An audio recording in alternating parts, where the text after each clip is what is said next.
यानंतर आपण जाऊयात थेट अंतरवाली सराटीमध्ये मनोज जरांगे पाटील यांची प्रकृती खालावल्याचं कळतंय।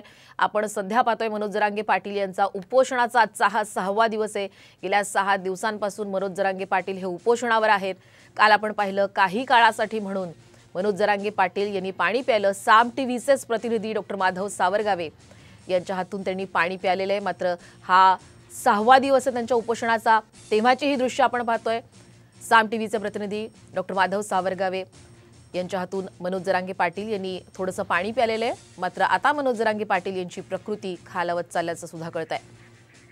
अधिकचे अपडेट घेऊयात आमचे प्रतिनिधी डॉक्टर माधव सावरगावे यांच्याकडनं। माधव, ज्या पद्धतीने आपण पाहतोय उपोषणाचा मनोज जरांगे पाटील यांचा 6वा दिवस आहे, त्यांची प्रकृती खालावत चाललेली आहे, काय अधिकचे अपडेट्स आहेत?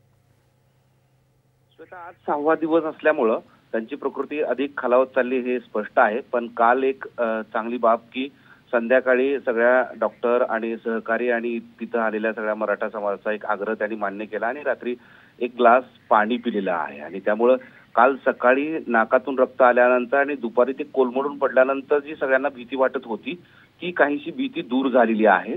पण त्यांनी उपोषण मात्र मागे घेणार नाही अशी ठाम भूमिका व्यक्त केलेली आहे।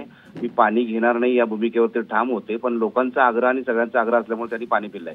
आज 6व्या दिवशी सरकार पातळीवर काही ऍक्टिव्हिटी होतात का किंवा त्यांना भेटण्यासाठी शिष्टमंडळ येतं का हे पाहावं लागणार आहे।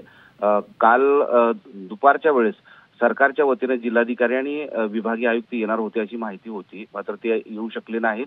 परवा दिवशी आल्यानंतर त्यांनी जी गोष्टी सांगितल्या होत्या, ज्या महत्त्वाच्या बाबी सांगितल्या होत्या, त्यावर सरकारशी चर्चा करून त्यातला जो मसुदा आहे, ती जी चर्चा आहे ती तुमच्यापर्यंत पोहोचवा असं विभागीय आयुक्तांनी सांगितलं होतं। आणि त्यामुळे आज 6व्या दिवशी दुपारच्या सत्रामध्ये शिष्टमंडळ येईल अशी शक्यता आहे। आणि त्यानंतर चर्चा होईल। काल 20 फेब्रुवारी रोजी राज्य सरकारच्या वतीने विशेष अधिवेशन घेतलं जाणार आहे आणि त्या अधिवेशनाच्या दृष्टीनं काय काय सरकार पाऊल टाकतंय हे आज सांगितलं जाईल।